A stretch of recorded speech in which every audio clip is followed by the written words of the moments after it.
This is the introduction of a new segment that we're beginning this week. It is going to be called Minority Money Mondays. It is our belief that as being an organization, we are supposed to be able to give information beneficial to minorities to progress our fight for equality. And a lot of the information that minorities need and are asking for are ways and finances to be able to get a leg up and reach a sense of equality in that form. And so through this platform, we will be talking about different ways and different things that you can do to be able to invest your time, invest your money, or different jobs or certain things in career fields that would be beneficial for minorities. So today we're going to be talking on a little bit on investing and ways that minorities should be investing their money and saving their money currently.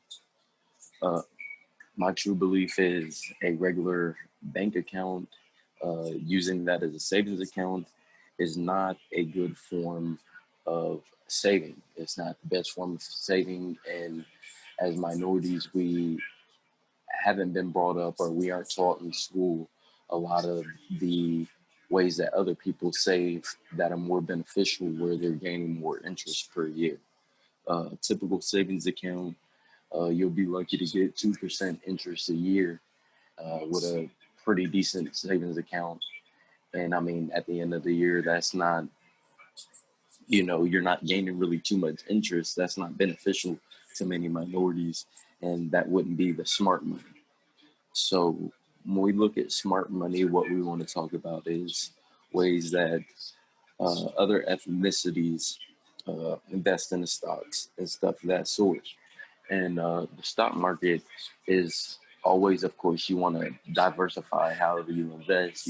That's fine owning a few stocks and things of that nature. But when you look at it in the bigger sense, the stock market has been around for a long time. And a lot of the companies, unless they're a new company, having an IPO where you're getting an IPO at such a low price and you see the future, you know, benefits that this company may be able to allow and the future price where it may be able to reach up to. But a lot of the stock market is looked at as a grandfather type of deal, and this is generational wealth that's already been created in other communities. And it's different when you're a minority and you only have a certain amount to save. You're not going to gain the same interest as somebody who has, a little bit more money into the market than you do. They're gaining thousands of dollars a year versus where you're gaining 20 to $50 a year. So the stock market, we don't see that as uh, one of the markets that will, in the time period that we're looking to reach, financial equality and to build our financial base. That's the long run. That's the 10-year plan is the stocks, a 5-year plan in your stocks. We don't, stocks are still a good way to make money if you know what you're doing and you research the companies that you're wanting to invest into. But more where I see the benefits currently for minorities would be investing in to such things as crypto and looking at more real estate investing. When it comes to the cryptocurrency and digital currency investing, yes, of course, like anything else with stocks, it is a gamble and there's no for sure thing or anything of that sort. You still got to do your research on certain cryptocurrency companies that you would like to back and see what they're offering and what's the use of these different cryptos. Uh, I believe as with the internet in the late 90s and the early 2000s and the new billionaires that you saw and the new millionaires that were created, through the internet becoming what it is. Um, the billionaires and millionaires that were created from the stock market when the stock market originated and their generation wealth that's been passed down.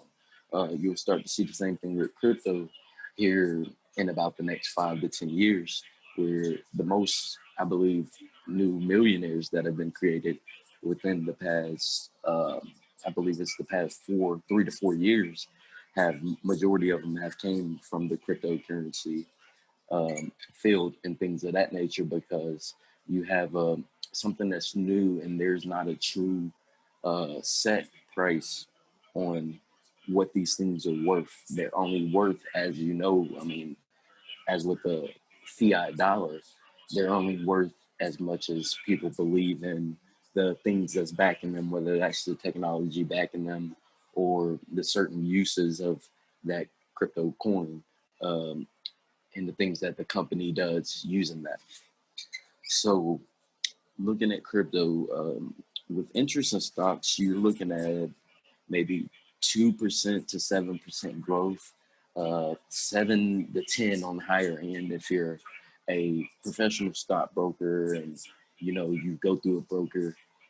That may be the yearly uh, interest rate that they offer you. I mean, of course, there's not to say you may not gain 15 to 50, if you just have a stock that does outperforms everything else that year.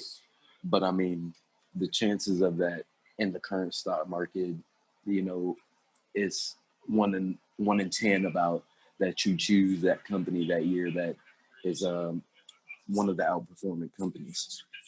When you look at the crypto market, you're looking at a percentage between 2% and 100 or more percent a year, depending, because you got to still realize these are newer companies and newer currencies that are being introduced.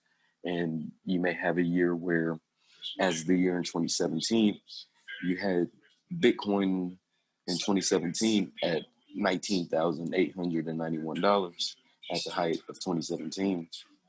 And when you look at where it came from, uh, 7 years before, in July 2010, you could have bought Bitcoin for um, way below 1 cent. It was 0.008 cents.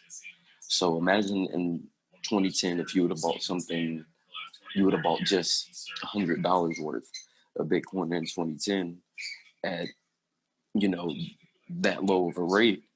You would have ended up making, millions, billions based off of your initial investment. So in 2011, we saw Bitcoin jump up from below 1 cent to a full dollar in early 2011. Now the current price in 2020 is 10,000, so it has fell from that 2017 height.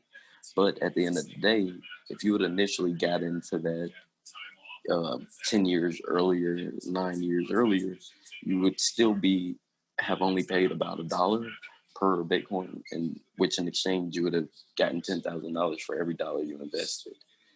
So it's my belief as minorities that that is one field in financial industry that we need to be looking at and getting into. And I wanted to elaborate today a little bit more on my article that I posted through the group this week, speaking on the Stellar network and the certain things that are going on with that.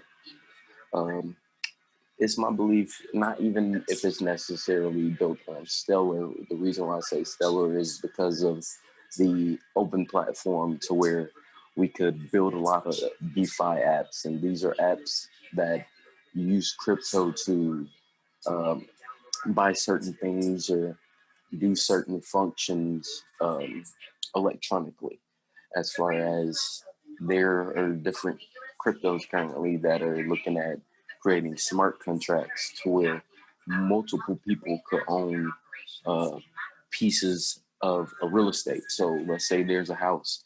You could take that house and convert it into a smart contract through the crypto blockchain, and 10 people plus could all be partial owners in this house.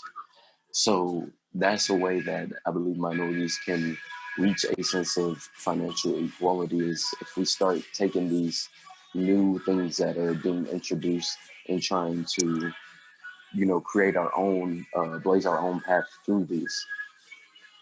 And because, as I said, with stock market, I mean, that's something that a lot of minorities are just now figuring out, and they're just now learning how to invest in the stock market. But that's not to say it's shit that's still, but you know, we're a little late for that. So we've got to be early to the party on certain things and go ahead and be um, pioneers of something that's new that can be beneficial to our own communities. Um, I believe as minorities, there should be a certain thing as if we could build a certain crypto geared towards us, if we didn't feel comfortable just using the Stellar crypto itself, we could build our own crypto so that when we do business minority to minority within black to black businesses, or Hispanic to black businesses, or any other minority race to minority business, we could use our own currency to do that business and be able to gain interest on what we're doing business on. And we're also able to give people, other minorities, a discounted rate at that value of where you could give, 7 to 15% off whatever the price of, if they're getting a service or if you're selling them a product, you could give them 15% off. Uh, and then through the exchange of you guys exchanging crypto, you're going to gain whatever more than with the discount that you gave them in interest. So I believe as minority businesses, that's a intelligent way for us to not only invest ourselves into, you know, crypto currency and things of that nature, but also ways that we're gaining interest yearly on the price of business that we're doing. And that's the true, path to success and the things that we're trying to reach currently.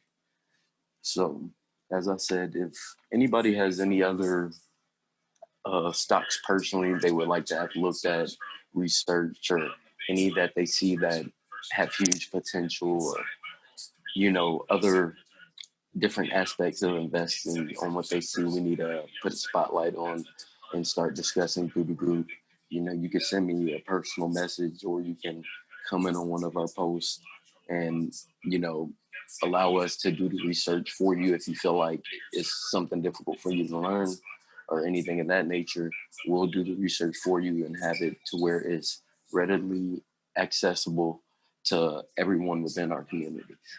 So, as this being our first segment of this sort, I hope people take interest in the things that we were speaking on, and we only will elaborate later on as we grow further and further. Thank you.